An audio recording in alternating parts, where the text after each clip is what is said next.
Welcome to Nerds at Church, a podcast about nerdery and the Bible. I'm Pastor Kay, and I use pronouns like she and her. And I'm Pastor Emily, and my pronouns are they, them, theirs.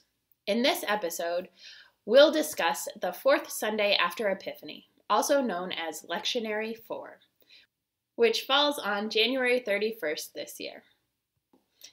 A couple content notifications for this episode. In our second reading, we talk about queerphobia, and in our gospel reading, we talk about mental illness. Check out the episode description for links to the Bible passages and other references we make in this episode. Our deep dive for this episode is idolatry, which is a big word that I think needs a little bit of unpacking. So in our second reading, 1 Corinthians reading, Paul is talking about idolatry. Just a reminder for folks that the way that Kay and I approach Paul and the epistles is that Paul is a colleague. Maybe I do. I approach him as a colleague too. It's just I'm thinking that we've been talking to Paul an awful lot lately, and maybe that's partly because he's a colleague. Yes. And sometimes you gotta talk to colleagues that you disagree with a lot. Uh-huh. So we view Paul as a colleague. He is, in this passage, clearly not a fan of other religions or other faiths. And the thing about that is he has a particular agenda. He's trying to get the word out about Jesus and trying to recruit folks to be followers of the way, to follow Jesus. And this is not how Jesus lived his life. Jesus interacted with people who weren't Jewish all the time. We have stories of him healing the centurion's quote-unquote slave. We have stories of him interacting with Gentiles, with Samaritans, with all people of all sorts of different beliefs. And he doesn't require them to confess their faith in him in order to be healed, in order to receive anything from him. He sees them, he takes care of them, and they go on their way. And this also is a reminder, if you think back to Epiphany, where the Magi visit Jesus. They're from different religions. They come visit Jesus. They leave. They go back. They're not converted to Christianity or Judaism. Right. The relationships that they have with Jesus do probably change them, just as our relationships that we have with other people change them, right? The relationships I have with people of different faiths actually strengthen my faith, because then I get to think about my own faith and they get to think about their own faith, and we discover the places where we connect and we discover the places where we differ, and that's important. And I don't know about you, Emily, but when it comes to talking about interfaith work or that sort of thing, one of the verses that a lot of people tend to quote at me is Jesus saying, "I am the way and the truth and the life," followed by, "People can only come to God through me." Depending on which translation you're using, that changes up a little bit. Mm-hmm. And the thing is, Jesus does not ever specifically say, "And people can only come to me, and therefore to God, through the Christian church." Yeah. That is not a thing that Jesus ever says. Christian church, not actually in the Bible. Right. Jesus can work through people, and we don't get to say who Jesus is working through. We don't get to say who is coming to God, or where Jesus is and where Jesus is not. That is not a role that's been given to us. Mm-hmm. And also, historically, we've done that, and we've done terrible things, so let's avoid that too. Yeah, the Christian church is great at doing terrible things to people of other faiths. That is part of our history, and that needs to be acknowledged and repented of. Yeah. So, while we are basically saying that you can disagree with people and still treat them with respect, which is true, I think because, especially in America, we've been having that conversation a lot as a way to avoid repentance around recent events. We also need to point out that one way that you can treat your interfaith relationships and your views of other faiths is by asking yourself, is anybody getting hurt in this situation? Because that's also how we can other people that we disagree with about other things.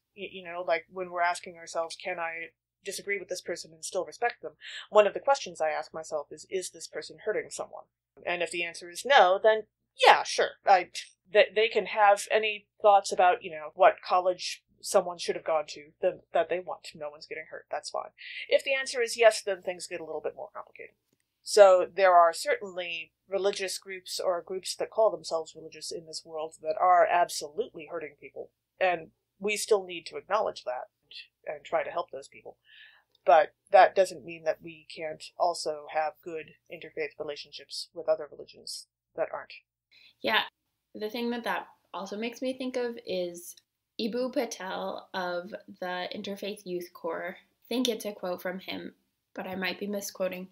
Talked about, he said, the quote is something along the lines of, I have more in common with moderates of other traditions than I do with extremists of my own tradition.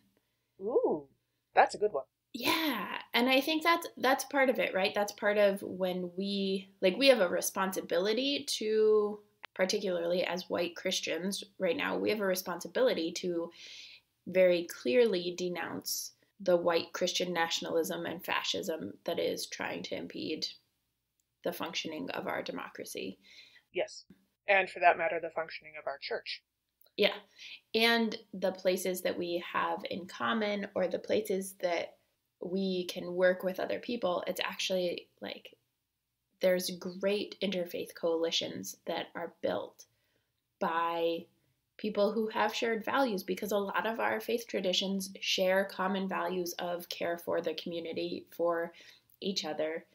That's not countered by the fact that we have different faiths, but in fact strengthened, because it's a greater witness when people who have kind of core differences about certain things come together. Yes. And it reminds me of a fictional reference, actually. Oh, yeah? West Wing. Just after 9/11 happened, West Wing did a special episode that was sort of out of the timeline. And it involved Josh Lyman talking to a group of high school students, which always seems like a dangerous proposition. Always a bad idea. Like, Josh talking to anyone where it wasn't scripted out in advance, weird things can happen. But at one point, he offers them a blank is to blank as blank is to blank. An analogy? Yes, thank you, an analogy. And the one he puts up on the board is Islamic extremists, people who commit violence in the name of Islam, are to Islam as blank is to Christianity. What's the blank? The KKK. Yeah. And here we are again, 20 years later, living through all that again. Mm-hmm. One of the things that many faiths have in common is that people try to do terrible things in the name of that faith. And I think that those of us who aren't doing terrible things in the name of our faith, whatever that faith is, can unite together to, convince the people who are doing the terrible things to please stop doing that. Mm-hmm. So the other piece that I want to dive into a little bit on this concept of idolatry and of God is a theological nerdery that I have from my days in college, actually. Dr. Vanda Dijfeld, who's amazing, and everyone should try to read her books and study under her if they go to Luther College for a Christian theology class assigned The Dynamics of Faith by Paul Tillich. And it's a fantastic book. But part of what Tillich talks about, and for context, Tillich is a white Christian theologian, I think, in the time period of World War II. He was from Germany, but not a Nazi. So his context is both Nazi Germany and the United States. Tillich talked about God as the ultimate concern. And I really liked that idea. And that is a concept of idolatry that I think makes more sense for us to talk about and to think about when we think about idolatry. So it's not whether or not you espouse Christian beliefs, but instead, what is your ultimate concern? So if my ultimate concern is having enough money or having a ton of money, then that becomes God for me, and that would be idolatry. And I think it gets a little tricky because there's a certain extent to which ultimate concern, if if you're living in poverty. Yeah, survival is not quite the same thing. Yeah, survival is not what we're talking about. We're talking about beyond survival. Wanting to have 8 yachts and 14 houses. Yeah. Which is a thing people do. Yeah. So wanting to have 8 yachts and 14 houses, probably your ultimate concern has to do with wealth and the accumulation of wealth. Yeah. And so then that becomes your god. And in that sense, it would be idolatry. It would be a false god. It would be a god that is not the source and ground of all being and life. Right. And that, we'll get into this actually a little bit, I think, in our deep dive for our next episode. But if your ultimate concern is making sure that your neighbor has enough to eat, that you're caring for the whole community, that there is justice and there is love, those are things that are of God, and those are things that are God, right? When we think about God as love and justice. And so then that's a different kind of ultimate concern. But I find that really helpful in my own check-ins with myself, but also in thinking about, like, what does it mean when Paul says idolatry is bad? Well, if we think about that as putting ourselves before others, or concerning ourselves with having that 15th yacht, then that's probably what Paul is talking about. And we've got plenty of idolatry happening in this pandemic, as we see so many billionaires who have more money than they did before the pandemic. Yeah. But that's where we can point to what is idolatry in a way that is helpful in our context. Yeah. Our first reading for this episode is from Deuteronomy chapter 18, verses 15 through 20. As God leads the Israelites into the promised land, after several years of traveling through the wilderness, Moses tells the people that God will continue to speak to them through prophets, who hold a tremendous responsibility. So one of the themes that I noticed in this passage was what the prophets do or don't or should or shouldn't say. So God is talking about the prophets and saying, like, anyone who doesn't heed the words of the prophets, but also any prophet who speaks in God's name and doesn't say the right thing, those sorts of things. And it got me thinking about the Matrix, and the Oracle is like the prophet in the Matrix. Yes. And she doesn't always tell the truth, which I think is fascinating. She, like, at one point she tells Neo that he's not the one. Well, she allows him to come to that conclusion. Well, okay, yeah. I think. Yeah. Yeah. So she, whether or not but she does, like, flat out lie at least once, if I remember right. Yeah. So. She's not always truthful about what she says, but she does, and I think, I don't know who says this, but she says what the person needs to hear. Yes. And I think that's an interesting way of thinking about prophets. Yes, a lot of it is telling the truth, but a lot of it is also saying what people need to hear in order for the bigger message to get through or to be conveyed. And I think that's an interesting way of thinking about it. Yeah.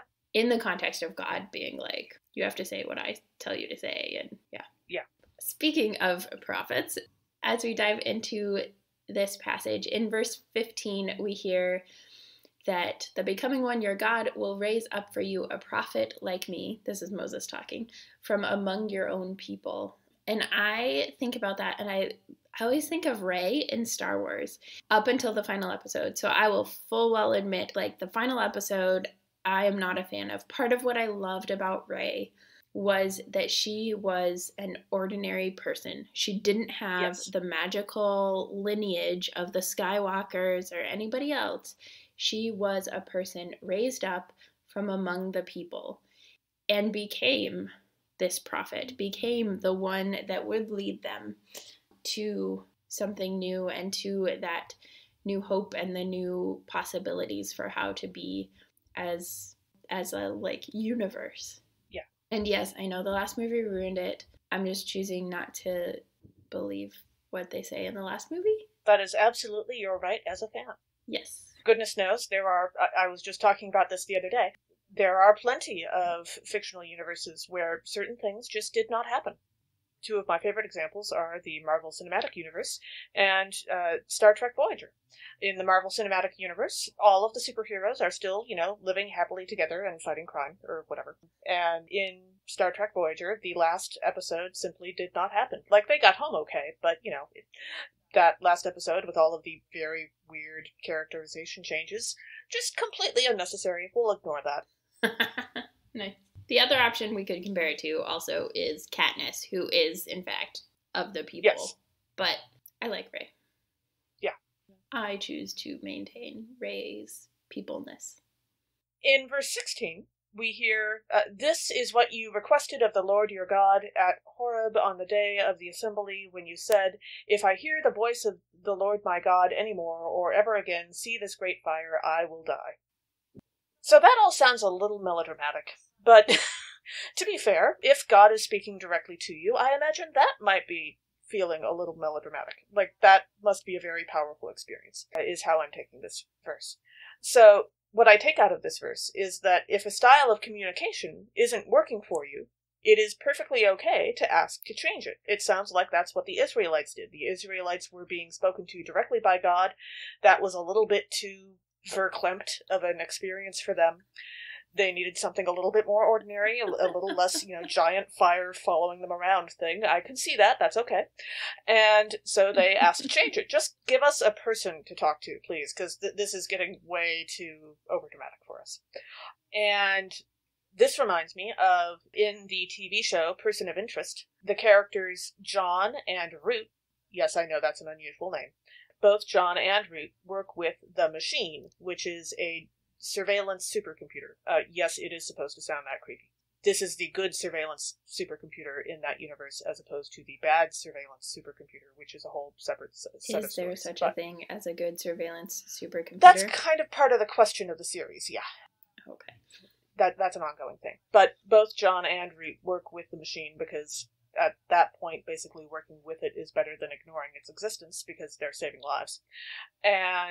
But they have very different styles of interacting with the Machine. For Root, part of her relationship with the Machine is that she almost treats the Machine like a person. Like, she chats with it, she expects answers more often. There's a real sense of communication that's going both ways. Whereas John is much more goal-oriented, focuses on what the topic of the day is, and treats the Machine like a machine.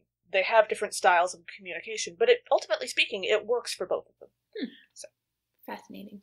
I have never seen that show. I don't know that I ever will, but it asks some interesting questions. I mean, I'm not saying it's...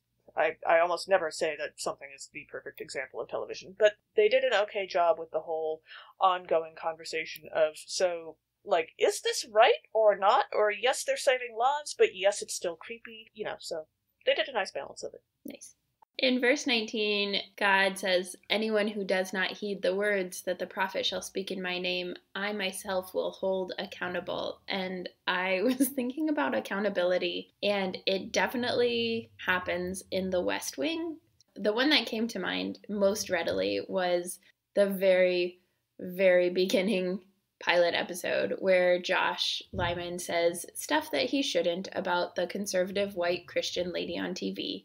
And he faces accountability for what he said. And it's complicated by politics and political dynamics and blah, blah, blah. But the West Wing gives me comfort a lot of the time because, at least in fictional politics, there's still accountability. Yes. No matter what is currently going on in our current politics, where there is no accountability for fascism. Yeah. Well, we're working on it, I hope. Yeah, here's hoping. But yay, accountability. Yeah, one of the reasons why I love Josh's character is because he is absolutely the guy who says what he's thinking when he shouldn't, which is absolutely something I've been known to do here and there. And I actually remember the line he got in trouble for, which is, "Lady, the God you pray to is getting indicted for tax fraud." And it makes a lot more sense in context, yes. Once the context of that comment is more fully explained, you get why he said it, but he still shouldn't have. So. Yeah. In verse 20, we hear, "But any prophet who presumes to speak in my name," God's name, "a word that I have not commanded the prophet to speak, that prophet shall die." Now, getting struck dead by God these days seems to happen a lot less often than it did in the Bible. Yay, thanks God, good plan. But that doesn't mean that saying things in God's name that aren't actually from God doesn't have consequences. Doing that does have consequences. Now, to be honest with you, I really can't enjoy a lot of fiction that depicts clergy at all anymore because there has just been so much of it that has been terrible. Oh my gosh. And to be honest, I'm not even talking about, like, clergy that are depicted as being horrible people so much as I'm talking about just the complete lack of fact-checking. Yeah. Like, I have opinions and I can go for days, so I'm not going to. Just do some research, people. It's not hard. But one of the depictions of clergy in fiction that I have enjoyed is, oddly enough, the movie Chocolat, in which there is a new young Catholic priest in town, in a small village, and he spends the first several weeks of his time there, which is during Lent, basically preaching sermons that have been written or rewritten by the town mayor. Because of interpersonal politics, the mayor is insisting he really doesn't feel like he can get out of it. And the thing about these sermons that he's preaching are that they don't have any gospel to them at all. And as the weeks go by, the community and the mayor both get more and more toxic and more miserable until Easter happens, and the mayor basically has a breakdown, which involves chocolate, weirdly enough. And the priest is finally free to truly preach the gospel unhindered for the first time, and also has absolutely nothing written down because, of course, he doesn't have a script from the mayor, and he just kind of has to wing it, which I think is having to wing a Easter sermon is every pastor's worst nightmare. Oh, I was gonna say that it like feels pretty authentic to like what Mary had to do. Yeah, he does a wonderful job, but the thing about Easter is that there's so much pressure to do a good job for that one service because so many people are there that the whole concept still terrifies me. But he does a fantastic job, and it's also one of the best on-screen sermons I've ever seen to date. Frankly, because a lot of on-screen sermons I've seen have been terrible. Again, fact-checking, it's not hard. And after that, the community thrives because the gospel has shown up, which is totally not the message of the movie. To be fair, this is not a particularly religious movie, although one of the focuses is religion.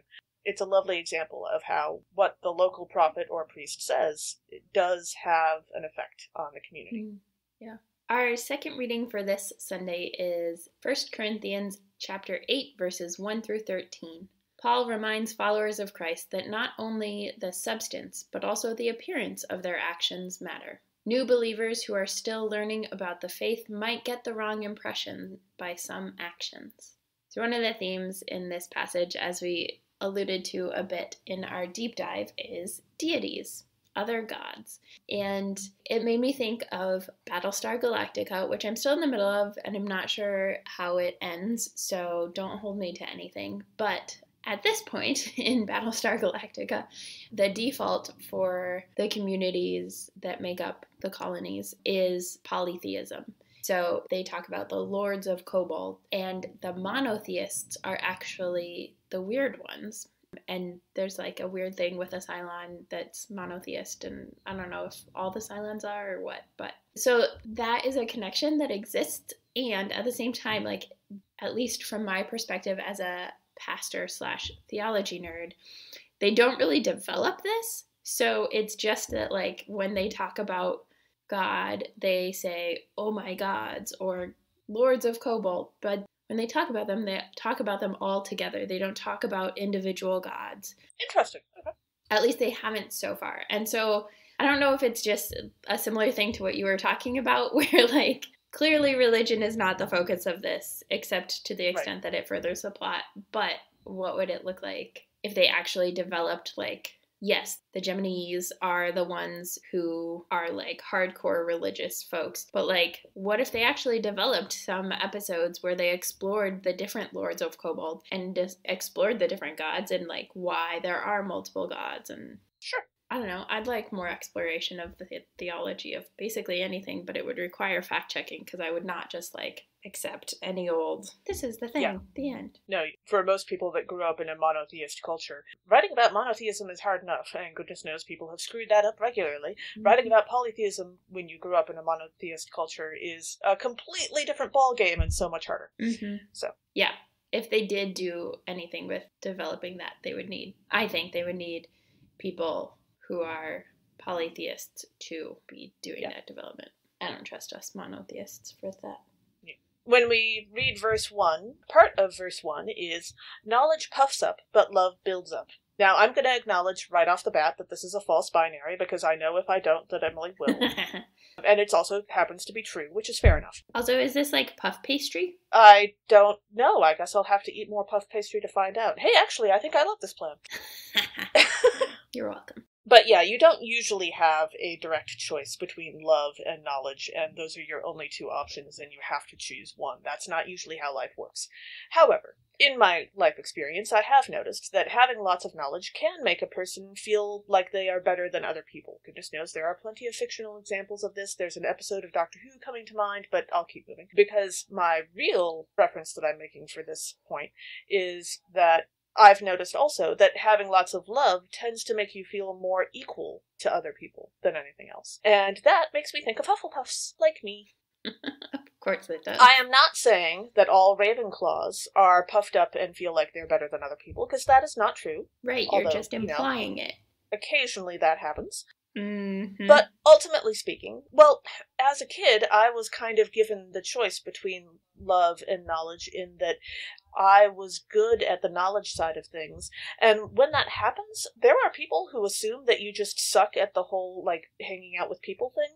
Oh, at the whole I know. Having relationships with other people thing. I was the good at knowledge person too. Yeah, so that was the false binary that I was presented with, and everyone assumed I was on the knowledge side and therefore didn't really put a lot of effort into the relationship side, the love side, aside from my parents, who are awesome. But ultimately speaking, this is why I'm a Hufflepuff. If you give me a choice between two groups of people, one of them is filled with knowledge, and one of them are, like, kind and filled with love, and ask me, you can only hang out with one of these two groups, which one do you want? I will take the one that's filled with love. Those people are going to be more fun to hang out with, I promise. Like, the knowledge can be interesting and it's useful and all that, but there's more to things than just knowledge in terms of who you want to hang out with. Knowledge hopefully leads to wisdom, but not always. Mm-hmm. So. Which begs the question, how did we get to be friends? I went the opposite route that you did. So I went the knowledge route and you went the love route. And now here we are. Well, that doesn't mean I don't have knowledge, and that doesn't mean you don't have love. Because again, false binary, right? Yeah. So. Talk about this false binary. You're still holding it up. Well, I'm still a Hufflepuff. You're still a Raven, Gryffindor. Gryffindor, yes, thank you. Ravendorf sounds a little weirder. I don't right. Gryffindor, yeah. Ravendor is the version of a Gryffindor that is a big Edgar Allan Poe fan. A what? Oh. A big Edgar Allan Poe fan. The Raven at my door. That's funny. When we get to verse 9, I have lots of feelings. So verse 9 says, "But take care that this liberty of yours does not somehow become a stumbling block to the weak." And I have had, personally, this passage used way out of context in the not causing anyone to stumble sense against me as a queer person. So I've had people who have said, well, I don't want to cause anyone to stumble. And that's their justification for not challenging bigotry and queerphobia. Or, for that matter, enacting bigotry. Or enacting, yeah. And I just, need to say that, in fact, that is the kind of stumbling that needs to happen. Bigots and queerphobes and racists need to stumble on that. They need their faith to be in contrast to that. And that is the kind of stumbling that we need more of, not less of. And that's not the kind of stumbling that Paul is talking about in this passage. In this passage, Paul is talking about people who are trying to figure things out and trying to figure out what makes sense for them and for their context and for their faith. The thing that Paul is talking about is the people who are just starting out and trying to figure things out, who need a little bit of reassurance, who need structure. Structure, yeah, that's a good way of putting it. Who need some structure in their faith in order to have the freedom and the space to figure it out more deeply. But that doesn't mean you don't figure it out more deeply. Yeah, that's just like the beginning. We all need structure. Right. Our needs all change over time. But I think the thing that this reminded me of was in The Giver, where Jonas starts to realize all of this harm that is happening, right? Harm happening to babies that might not thrive, harm happening to people when they die, all that stuff. And that's the kind of stumbling that needs to happen also. right? People need to stumble over pain and sorrow because that's how you also stumble over joy and laughter. And so as Jonas is doing his own stumbling, then he becomes the catalyst for the whole community to stumble when he leaves the community and breaks open those memories. Yeah. Actually, I was looking at a different verse 12, in which it says, "When you wound their conscience when it is weak, you sin against Christ." But I was actually thinking of a example of the good kind of stumbling, like you're talking about. Mm-hmm. For this verse. So there is a game called A Game for Good Christians, which I have played. And it's kind of like Apples to Apples, but it takes all of the weird, disturbing, incredibly violent, really bizarre verses of the Bible, and then you combine it with, like, different prompts. And usually that turns out hilarious. But it can also sound incredibly irreverent. But the thing is that when I played this, I was playing it with my husband and 2 other clergy people. My husband is not a clergy person, but he's a lifelong Christian. And married to a clergy person. Yes, so he gets some of this in ways other people don't. The thing is the reason why we particularly wanted to play this game was because those are the parts of the Bible that we spend our lives getting frustrated by and having to explain to other people and having to work with. And it's, like, we can't throw out the troublesome parts of the Bible, but sometimes we still want to. And as a fictional reference, I suppose, come to think of it, it reminded me. The reason we played this game reminds me of an episode of Doogie Howser.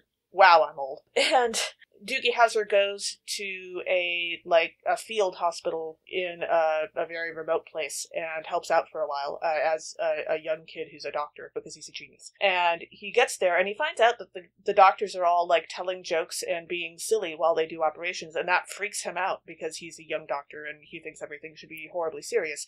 And so they all kind of react and realize that, okay, maybe that's not the greatest thing to do to him. And then he realizes that the only way that they can get through the day is by making these jokes, because the work they're doing is incredibly hard. The next day he tells a joke as well, and they all get back to doing what they were doing. And so there's a growth there, right? There's a maturing. Mm-hmm.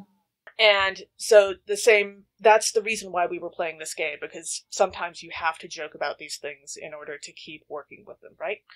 But the thing is that we made a mistake. We played this game in a restaurant. Surrounded by complete strangers. Which... Pre-pandemic, to be clear, pre-pandemic. Oh, yes, gracious. No, this was like 2 years ago now.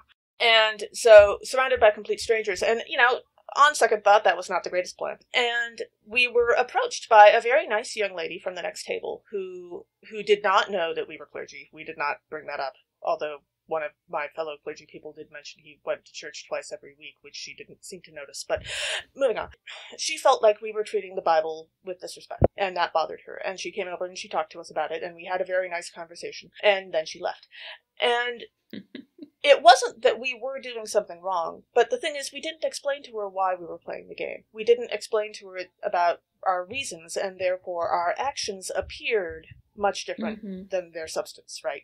And so this is kind of what Paul actually is going for. We hurt her, and I don't want to make assumptions, but I got the feeling that she was maybe not a brand new convert to Christianity, but she was definitely going through, like, some kind of personal revival experience, which, just from some of the language she used, which can be a wonderful thing to go through. And because we were in a very different place in our faith lives, our actions wound up causing her some emotional harm.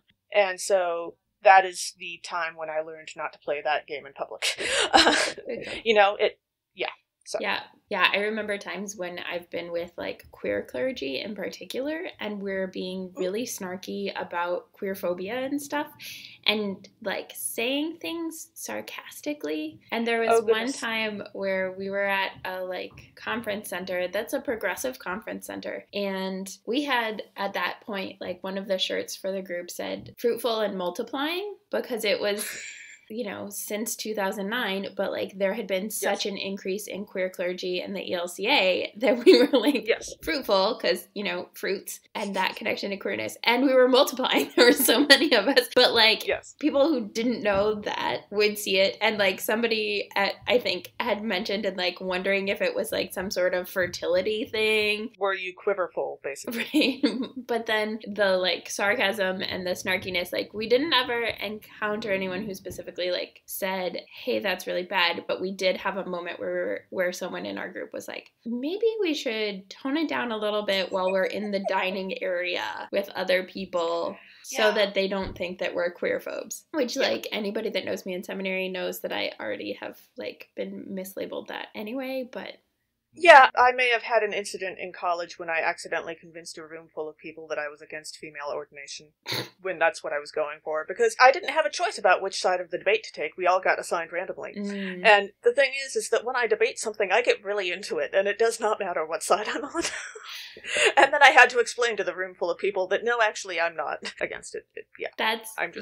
I had to argue that Martin Luther, I had to do that in history class. I argued that Martin Luther's words led to the Holocaust, which I actually like think is true, but the person who like argued the no side was Missouri Synod Lutheran. Woo. And so we were like going back and forth, and then like the class had to vote, and like the reality is the class voted but not based on the actual things that we said, because he didn't have any like evidence that I was wrong because I was right, but the class voted on like, we don't want to think about this like Christian leader as being bad, so we're gonna say no. Like, it's not how this works, but okay. Speaking of advocating for things, in verse 13, Paul says, if food is a cause for other people's failing, I will never eat meat, so that I may not cause one of them to fall. And I'd just like to point out that Paul is advocating for vegetarianism. So, welcome everyone. Come to the vegetarian side. We have cheese. I'm lactose intolerant. You don't have to eat the cheese. I'll eat your cheese for you. Our gospel reading for this episode is from Mark chapter 1, verses 21 through 28. Jesus teaches at a synagogue and heals a man from an unclean spirit. Such authority surprises those present. Speaking of authority, that's one of the themes that comes up in this passage. I know. What a surprise to all of us present. And Emily accuses me of taking things too literally. That was so good. We don't frequently get those sorts of smooth transitions, so I have to disrupt them with laughter.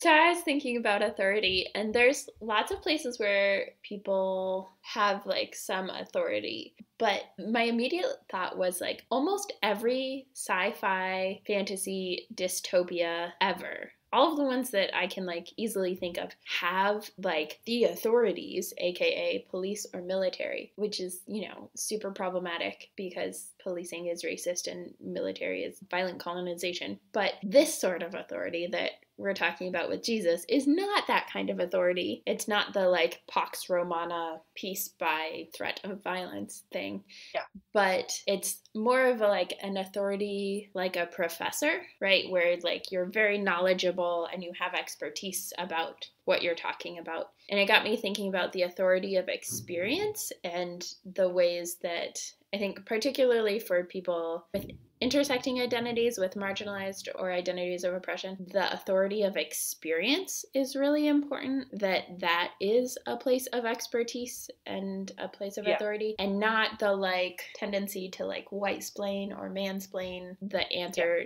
that you Googled 5 seconds ago. But the authority kind of like Laia in the Ember in the Ashes series that I'm, you know, working my way through again, and so talking about all the time, who like doesn't feel like she has the authority and then gets to a point where she is the one with the authority. She owns and claims the authority of her experiences, the authority of her ancestry. All of that authority comes to her to say no or yes or this, or to make a speech, or to be that one like Jesus who speaks with this surprising authority, which is really cool. Yeah. In verse 21, we hear that when the Sabbath came, Jesus entered the synagogue and taught.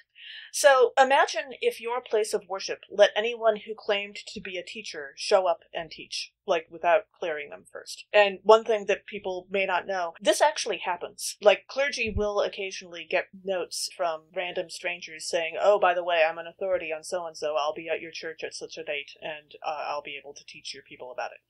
Not like Ooh. a request, but a informing people. I have a colleague who once got an email from a 70-year-old guy who was really excited about coming to her church and reforming her youth group into, what it should be like. And she had to explain to him that no, she wasn't going to let him do that because she didn't know him at all. Yeah. So you can see how that would be weird. And the thing is that Jesus is Jesus, so Jesus gets to do this, But your average person on the street, not all people who show up randomly at your door and want to teach are going to be, Robin Williams' character from Dead Poets Society. Some of them might be more like Miss Trunchbull from the Matilda novel or movie. So you want to be careful about who you allow to teach your people. I was thinking about that and thinking about, like, the pulpit supply. Because I think it seems more like pulpit supply to me, right? Where I will, like, possibly, yeah, give the benefit of the fill doubt in for somebody on vacation to someone who's on a pulpit supply list. Because they've usually been checked at least a little. That's how we get those lists. But that's similar to Jesus, right? Like, he's considered a rabbi, and so, like, could be on the pulpit supply list or whatever.